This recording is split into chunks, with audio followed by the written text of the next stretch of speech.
જ્ઞાની ભાઈઓ, આજે સત્સંગ જે હું કરી રહ્યો છું એ અનેક સંતોએ વાત કરી છે. એ વાત આપણે આજ જાણવાની છે. અને એમાંય જે કબીર સાહેબની વાત છે એ સાહેબની વાત ન્યારા ઘરની વાત છે. આપણે એ થોડીક વાત આજે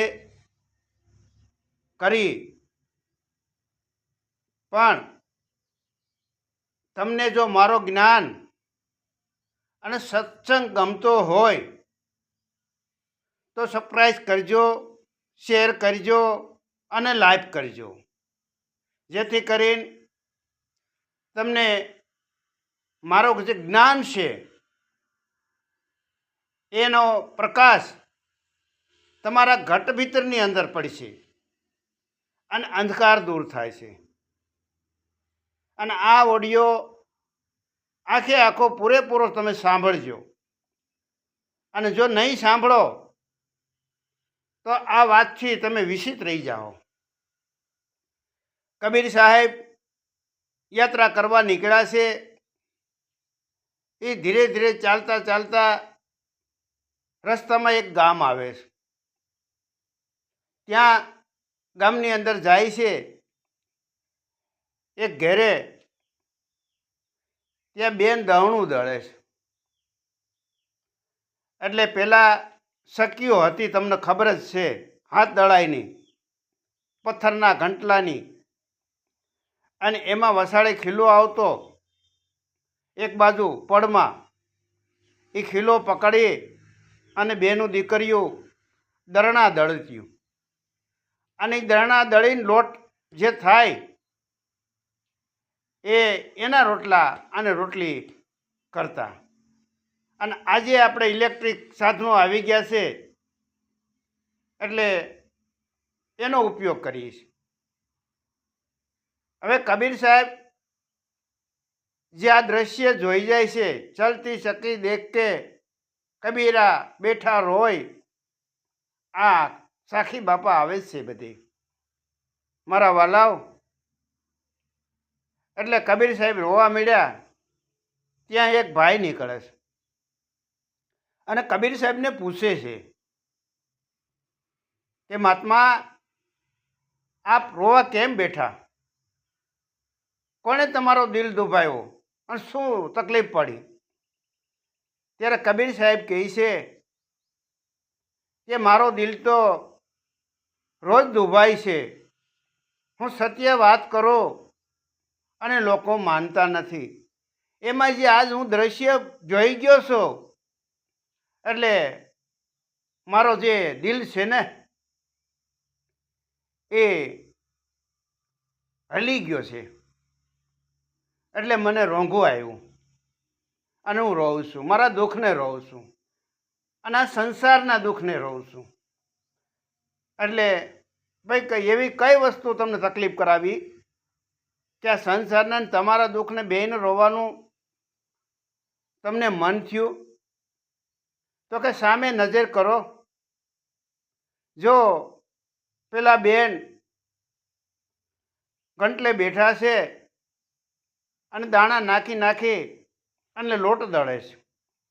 જેમ ઓરાતા જાય છે અને પોતાનું અસ્તિત્વ વયો જાય ત્યારે લોટ થાય છે. એટલે જેમ જેમ દાણા ઓરતા જાય અને દળાતા જાય એમ નવા નવા નાખતા જાય છે અને બધાય દળાતા જાય છે. એમ આ સંસાર સકી છે. આ સંસારમાંથી કોઈ જીવ બચવાના નથી, કોઈ જીવ તરવાના નથી. જે સામી ઘંટી છે એમાં લાકડાનો હાથો છે, એ હાથાના ઓથમાં કોઈ જ્ઞાની માણસ, કોઈ જ્ઞાની દાણો જો એના ઓથ લઈ લે તો એ સંસાર સખીમાંથી બચી જાય એમ છે.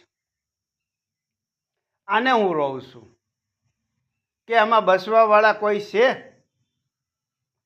એટલે આ સંસાર રૂપી સખીમાંથી બસવાનો ઉપાય એક જ છે.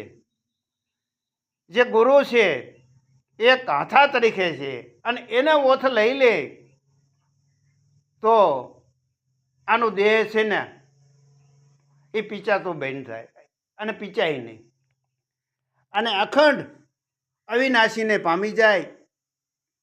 એટલે એ પ્રભુ પરમાત્માને પામ્યો અને પોતાના દેહને અને પોતાની અંદર બિરાજમાન આત્માને પોતે આ સંસારમાં કાયમિક યાદી રાખી અને પૂર્ણા પામે છે. એટલે સંતો મહંતો જેની વાતો છે એનો જે જ્ઞાન છે એ તો ઓછા લોકોને સમજાય. કારણ કે આ સંસાર સખીમાંથી જે પચાર થવું નીકળવું એ બાપા બહુ અઘરું છે. એ તો કોઈ સત્પુરુષ હોય અને સતવિરલો એવો હોય એના ઓથોએ જાય તો આ સંસારમાંથી તરી જાય. આવો અઢળક જ્ઞાન છે અને પ્રકાશમાં પ્રકાશ થઈ જાય, અંધકાર દૂર થાય. આજે હવે આગળ એકાદી બે ભજનની કડી બોલું છું, તમે સાંભળીજો. તમને ગમશે તો નહીં જ. મારો કંઠમાં તકલીફ છે એની હિસાબે હું ભજન ગાતો નથી, પણ મને એમ થયું કે એકાદી બે કડી હું ગાઈશ, લોકો સમક્ષ રજૂ કરું તો લોકોની કોમેન્ટ આવે તો ખ્યાલ આવે મને કે આ સારું લાગ્યું કે ખરાબ. તમે તારે ખરાબે કોમેન્ટ મોકલો, મને કાંઈ વાંધો નથી અને મને દુઃખ લાગે એમ છે જ નહીં. તમે તારે લખજો, તમને શોભા લાગે એવું લખજો, તમને અનુકૂળ આવે એવું લખજો, પણ કોમેન્ટ જરૂર લખજો. હવે આગળ ભજનની કડી છે એ હું ગાઉં છું, સાંભળો. સુરતા સંદેશો મોકલે રે મારે જાવું પીયું દેશ, આ પૂર્ણ આનંદ માણવા મારે જાવું પીયું ને દેશ. આ પૂર્ણ આનંદ માણવા મારે જાઉં આદે છોડી વિદેશ. અનુભવની એ પાંખે ઉડું બીજ ક્રિયા ન હોય કોઈ, આ જાત વરણ ને કુળ કોઈ તો સંત જરૂર હોય. આ જે કડી બોલ્યો છો છેલ્લે એ શબ્દ મારો ભેળવેલો છે. તમને જેવો લાગે એવો મને કોમેન્ટ લખજો.